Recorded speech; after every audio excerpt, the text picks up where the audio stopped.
Hello, my name is Carol Krim. I'm an alderman in the city of Frederick, and with me today is Tim Davis, who is the transportation planner for the city of Frederick, and Dave Coyne, who is the district engineer for the Maryland State Highway Administration.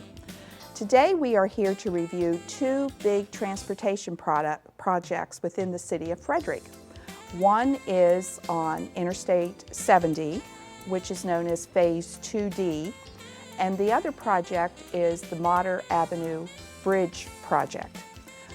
Our goal today is for the public to understand the current status of these projects and what we can expect in the near future.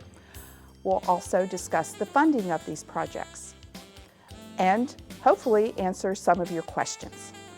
So we'll get ready to start. The first project we're going to talk about today is the Interstate 70 Phase 2D project.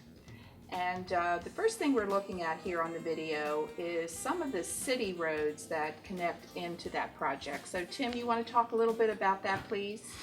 Well, as part of the previous project on I-70, we constructed, with the State Highways assistance, Monocacy Boulevard, and that runs parallel to I-70. In transportation planning, one thing we try to always do is have parallel networks so that one network can take the proper trips. For instance, Monocacy Boulevard will be using local trips, and I-70 will be carrying freight and far trips.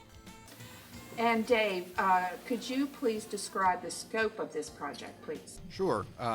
This is part of a $36 million construction cost project. The major part of the scope is the replacement of the existing I-70 bridges over South Street. And this project will allow us to build longer bridges that will allow us to accommodate more real estate and build additional lanes under South Street, which helps the city with some of its plans and transportation goals. Also, it does some enhancements to the associated ramps to and from South Street. Also makes a connection, what we call an auxiliary lane, from existing South Street ramps up to the new interchange at Maryland 85 that we completed several years ago. So that's, in summary, that's kind of the total of the project scope for this $36 million project. And what do you think the benefit will be to the traffic congestion? Well, I think what it'll do is it adds a third lane from Maryland 144 down to the MBA complex, the Law Mall complex as we call it, up through and tying into the three-lane section we have today near Market Street. So it allows us to add additional capacity. As we know, those of us that travel through this area, particularly on Thursday afternoons now and Friday afternoons, realize the capacity constraints and the congestion that we experience. So that'll help. Unfortunately, it'll push that problem a little further west. But again, we try to do within the realities of our transportation funding what we can. Also allow us to replace two structurally deficient and functionally obsolete bridges that needed to be replaced at this time. So. Now what we're looking at is a part of the project that occurred earlier, in which we put the exit to the East Street extension from Interstate 70 into the city. But I wonder if you can explain to us a little bit more about the funding for this project. Sure. The majority of our funding on these major capital projects is primarily federal funding, which encompasses anywhere from 80-90, or in rare occasions 100% of the funding cost. But most typically on these type projects, it's in the 80-90% range. So the majority of our funding comes from federal funding, and then we supplement that with state funding in this case. Obviously, most of the funding is generated, the revenue is generated from fees, from titling fees, motor vehicle fees, and gas tax. Some other smaller fees are derived from things such as corporate tax, sales tax, things like that. But the lion's share of the funding on the state level is derived from titling fees, MBA fees, and gas tax. That's somewhat comparable on the federal side as well. But given that it's been a flat tax for the better part of 20 years, both on the state and federal level, it has become a challenge to fund these projects. This $36 million project is one of many just in our region, and if you extend that across the state, there's obviously great needs for transportation throughout the whole state.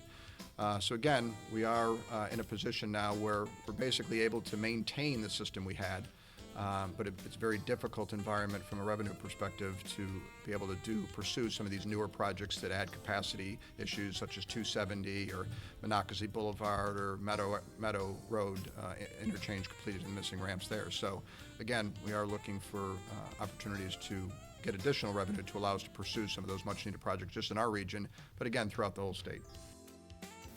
The next project we're going to talk about is the replacement bridge on Motter Avenue over US Route 15. And the city part of that project would be to add lanes from the bridge to Thomas Johnson Drive on Opossumtown Pike. So first of all, here what we're seeing on the video is the pedestrian bridge. So Dave, why don't you tell us a little bit about that? Sure, thanks, Carol. This is a temporary pedestrian bridge that we built. We recognize we have tremendous pedestrian activity in this corridor, and in order to safely accommodate the ped traffic during construction, both the demolition and the building of the new bridge, we thought it was best to safely accommodate pedestrians by building this temporary bridge that you see. Well, I can see that it's very safe. It has a lot of fencing around it, and I think what happened in the community meetings is that people were concerned about the pedestrian traffic. And we'll talk a little bit more about that later on in the video. But also what we would like to talk about is after this bridge expansion is completed, and that is slated for 2014, I believe. Correct, the fall of 2014. Do you anticipate closing the left turn movement from 15 onto Hayward? Well, one of the things we've talked about, Carol, is at one time we've entertained that idea, and we're not closed-minded about doing that, but we want to see when we complete the project, because we recognize this will add additional capacity, as you had mentioned earlier in the video, that we'll have 6 lanes on the bridge. It'll allow us to accommodate more traffic than we do today. Also improve the overall operation at Thomas Johnson Drive, which has been a problem for the city. And again, take off some of those queues that you experience in the morning on 15 to remove that safety concern that we have. So we're optimistic that this improved capacity may result in more people that are coming from the south that want to get to the Thomas Johnson, Opossumtown Pike area to take this route versus going up to Hayward Road and making the left there. So we want to see, after we're able to open this project, we want to get a feel, usually for several months, of the operations, look at both the operations of this new project that'll be completed as well as existing Hayward Road. And then at that time, we'll make a decision on what's best for the public and the safety of the traveling public. Tim, could you tell us the city's part of this project? Sure. The city's portion begins after the bridge on the north side of the bridge and continues up to Thomas Johnson Drive, where at Thomas Johnson and Opossumtown there are significant intersection improvements done as part of this project. And this project is a little unique.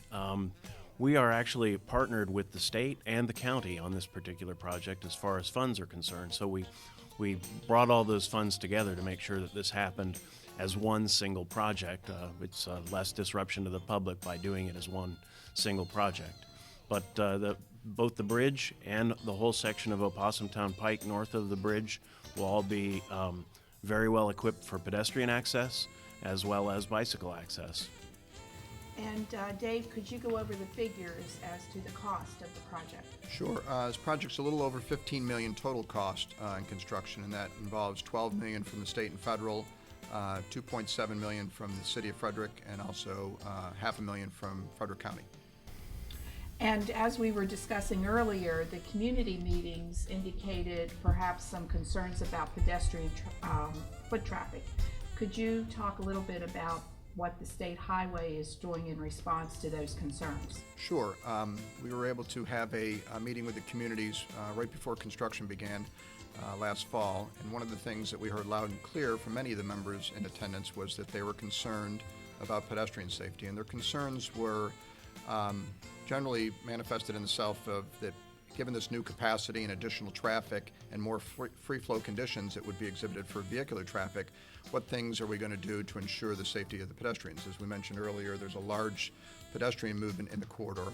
So one of the things that we are developing currently, and we'll get back to all the citizen groups when we've had it finalized, but is looking at some sort of identification beacon on the ramp for those traveling northbound on 15 to go, to get off and travel over the new bridge to go up to Thomas Johnson Drive, to warn those when a pedestrian is trying to cross over that ramp. So we're working out the details, whether that would be activated by the pedestrian, it would always be on, or it would be motion activated. But again, just to alert that vehicular traffic as they approach this crosswalk from Motter Avenue to go onto the new bridge, that there is pedestrian traffic in the area, and they need to be more vigilant and more alert to be aware of that pedestrian traffic. And Tim, could you talk a little bit about how bicycles will be accommodated? Well, on the bridge and up through the corridor up to Opossum Town, or up to Thomas Johnson Drive, the inside lane, the right-hand lane, is wider than the center lanes are, and so it allows for a bicycle to travel more safely, and it allows for cars to pass the bicycles without being interfered with, and while obeying what's known as the 3-foot rule, which is for bicycles to allow 3 foot for cars, and cars to allow 3 feet for bicycles. So overall, it's a much more safe bicycling pattern through there as well, and that is a very heavily traveled bicycle corridor. And one thing we do want to emphasize, all three of us, is that safety is our major concern when we're talking about construction projects. So please be careful of your speed and be very vigilant as you're traveling through these projects, so that we maintain the safety of the workers and also the traveling public and pedestrians. So, thank you very much.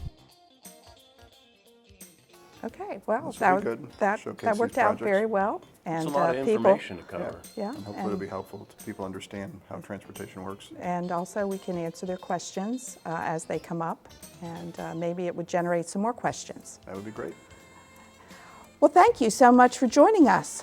We enjoyed presenting these projects to you, and we look forward to doing some other videos on the transportation issues that face the city of Frederick.